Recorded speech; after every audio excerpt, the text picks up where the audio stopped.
Hello medicos, welcome back to in this video. और आज इस लेक्चर में हम मेगालोब्लास्टिक एनीमिया के बारे में डिस्कस करेंगे। जैसे कि हमने प्रीवियस लेक्चर में डिस्कस किया था एनीमिया क्या है, टाइप्स क्या है, इसमें भी हमने आयरन डेफिशिएंसी एनीमिया के बारे में प्रॉपर कवर किया है लेक्चर। तो आप पिछले लेक्चर में जाके देख सकते हैं कि एनीमिया क्या है, इसके टाइप्स कैसे डिवाइडेड है।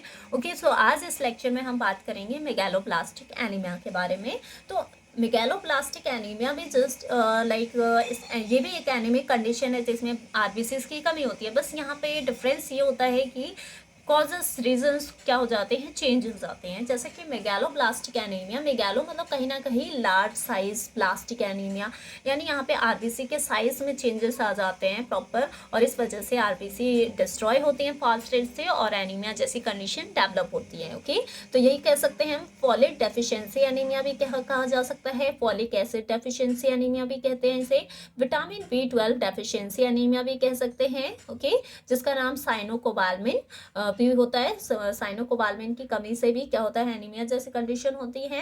Characterize by the formation of, इसमें होता क्या है, formation of usually large abnormal, यानी कि जो साइज है आरबीसी का वो कैसा होगा, लार्ज होगा, एबनॉर्मल होगा, इमेच्योर आरबीसी फॉर्मेशन होते हैं, जिसे इस वजह से इसे बोला जाता है मेगालोब्लास्टिक एनीमिया।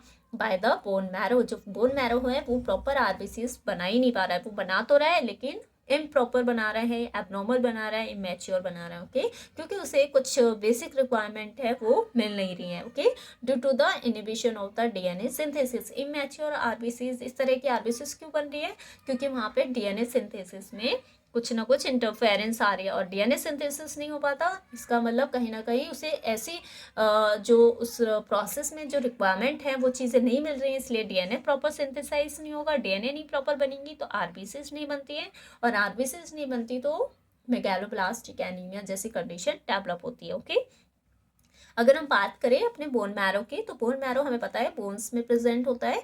तो ये हमारे क्या होते हैं, बोन मैरो एक सॉफ्ट स्पॉन्जी एरिया होता है जो कि हमारे रिब्स में प्रेजेंट होता है, वर्टिब्रा में, स्टर्नम में, हिप एरिया में, शोल्डर बोन्स में, पैल्विक बोन्स में, जो कि क्या करता है, आरबीसी प्रोडक्शन करता है most probably. Okay, when DNA synthesis empire, जब हमारे बोन मैरो में जो आरबीसी प्रोडक्शन वर्क चल रहा है वहीं पे अगर डीएनए सिंथेसिस क्या हो जाए, इम्पेयर्ड हो जाए, वहाँ पे सेल साइकिल कैसे हो गई, इम्पेयर्ड हो गई, जिसकी वजह से वहाँ पे can not progress from G2 growth stage, यानी कि यहाँ पे कहाँ डिस्टर्बेंस हो रही है, सेल साइकिल के G2 ग्रोथ स्टेज पे डिस्टर्बेंस होने की वजह से प्रॉपर डीएनए नहीं बन पा रहा during the mitosis stage. Okay, so DNA synthesis कैसे होता है, with the help of vitamin B12 and folic acid, ये दोनों हमारे क्या है, एज अ को फैक्टर वर्क करते हैं जो कि सिंथेसिस ऑफ डीएनए में हेल्प करते हैं। ओके, और हम कह सकते हैं इसे कोबालमिन साइनोकोबालमिन भी बोला जाता है। इंपॉर्टेंट को फैक्टर होता है हमारा vitamin B12। Okay,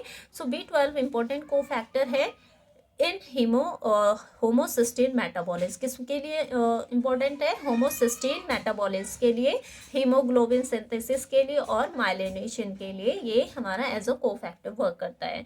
required for the action of methionine synthesis, और ये किसके एक्शन के लिए इंपॉर्टेंट है, मेथियोनिन सिंथेसिस के लिए। Okay, which convert the homocysteine into the essential S adenosyl methionine, यानी कि ये क्या करता है, जो हमारा मेथियोनिन सिंथेज एंजाइम है वो होमोसिस्टीन को किस में कन्वर्ट करता है, एसेंशियल एस एडिनोसिल मेथियोनिन में कन्वर्ट करता है, जो कि क्या करता है, involve in the methylation of the DNA और आरएनए, जो कि डीएनए और आरएनए का क्या करता है, मिथाइलेशन करता है, और वहाँ पे फिर आरबीसी मैच्योर फॉर्म में बनती है।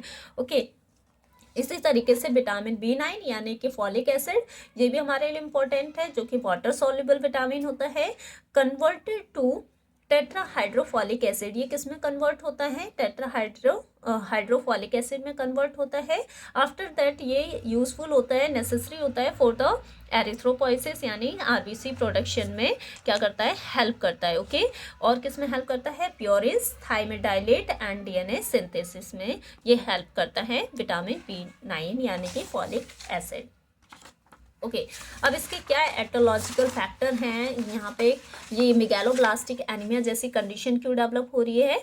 ओके, तो इसके एटोलॉजी के बारे में अगर हम बात करते हैं, एटियोलॉजी क्या है, डेफिशिएंसी ऑफ कोबालमिन और विटामिन B12, यानी B12 की कमी होने की वजह से भी क्या होता है, हमें मेगालोप्लास्टिक एनीमिया जैसी कंडीशन डेवलप होती है। अब ऐसा होता क्यों है, इनएडिक्वेट डाइटरी इंटेक, या तो आप प्रॉपर ऐसा डाइट नहीं ले रहे जिसमें विटामिन B12 मिलता हो, विटामिन B12 मैल एब्जॉर्प्शन, यानी कि एब्जॉर्प्शन हो रहा डाइट में तो हम ले रहे हैं लेकिन वो एब्जॉर्ब नहीं हो पा रहा, हमारे ब्लड के अंदर नहीं आ पा रहा। Competition for the vitamin B12 in intestine, हमारे विटामिन B12 के लिए इंटेस्टाइन में क्या चल रहा है, कंपटीशन चल रहा है, यानी बैक्टीरिया भी उसे यूज़ कर रहा है और हमारी बॉडी को भी चाहिए DNA सिंथेसिस करने के लिए, RBC बनाने के लिए। तो एक कंपटीशन बढ़ गया, तो उसके लिए हमें अपने डाइट में इसका इंटेक बढ़ाना होगा। Okay, during inhibition drug inhibition, यानी कुछ हमारे ड्रग्स क्या करते हैं, हमारे विटामिन B12 को एब्जॉर्ब नहीं होने देती, जैसे कि मेटफॉर्मिन है, प्रोटॉन पंप इनिबिटर्स है, ये हमारे ड्रग के विटामिन B12 के एब्जॉर्प्शन को इनिबिट करती है। ओके, फोलेट डेफिशिएंसी हो जाए, इस वजह से भी मेगालोब्लास्टिक एनीमिया होती है, जैसे कि इनएडिक्वेट डाइटरी इंटेक, यहाँ पे भी हम प्रॉपर डाइट नहीं ले रहे या फिर मैल एब्जॉर्प्शन हो रहा है। ओके, ओवर कुक्ड फूड, हम बहुत ज़्यादा ऐसे फूड ले रहे हैं जो कि क्या है, फ्राइड है बहुत ज़्यादा, बॉडी डिमांड इंक्रीज हो जाती है फॉलेट एसिड के लिए। ओके, जैसे कि प्रेग्नेंट कंडीशन में, प्रेगनेंसी लैक्टेटिंग मदर है, उन्हें ज़्यादा रिक्वायरमेंट होती है, उस केस में भी एनीमिया हो जाता है उन्हें टेम्पररी। अगर प्रॉपर उसमें हम क्या करते हैं, डॉक्टर देखा होगा आप लोगों ने कि कुछ हमारे आयरन सप्लीमेंट प्रेस्क्राइब कर देते हैं, फॉलिक एसिड सप्लाई किया जाता है, वो प्रेस्क्राइब इसीलिए किया जाता है क्योंकि उस टाइम पे इसकी डिमांड बढ़ जाती है। ओके, और कुछ हमारे ड्रग होते हैं जो कि क्या करते हैं, फॉलेट के मेटाबॉलिज्म को अफेक्ट करती हैं, जैसे कि मेथोट्रेक्सेट और ट्राइमेथोफ्रेम, ये दोनों क्या करते हैं, जो हमने अभी पीछे देखा जस्ट कि फॉलिक एसिड किस में कन्वर्ट होता है, टेट्रा फॉलिक एसिड में। ओके, टेट्राहाइड्रोफॉलिक एसिड में, तो वो कन्वर्ट होने के लिए हमें क्या करते हैं, ये हमारे दोनों ड्रग क्या करती हैं, वहाँ पे डिस्टर्बेंस करती है। वो जब हमारा THF नहीं बनेगा तो फिर आगे का प्रोसेस नहीं हो पाएगा, तो इस तरीके से भी ये फैक्टर अफेक्ट करते हैं। ओके, फिनाइटोइन ड्रग है, ये फॉलेट के एब्जॉर्प्शन को इनिबिट करती है। अल्कोहलिक ऑल्सो सफर, जो अल्कोहलिक पर्सन होते हैं उनमें तो और भी ज़्यादा इस तरह के एनीमिया होने के कंडीशन चांसेस ज़्यादा होते हैं। ठीक है, ग्रोइंग इन्फेंट्स नीड मोर, अब हमारा कोई इन्फेंट है, बच्चा है जो कि ग्रो कर रहा है, उस केस में भी उनकी जो डिमांड होती है, बॉडी की डिमांड होती है फॉलिक एसिड के लिए, वो बढ़ जाती है। हीमोलिटिक एनीमिया, यानी कि जी जैसे कि हीमोग्लोबिन क्या हो जाए, RBC ब्रेक हो रही है, कुछ डिसीज़ हो गई, उस केस में भी इस तरह की एनीमिया कंडीशन डेवलप हो सकती है। Okay, so thank you so much. In next lecture we will discuss about the pathophysiology of the megaloblastic anemia. Okay, and if you like this video, please share with your friends.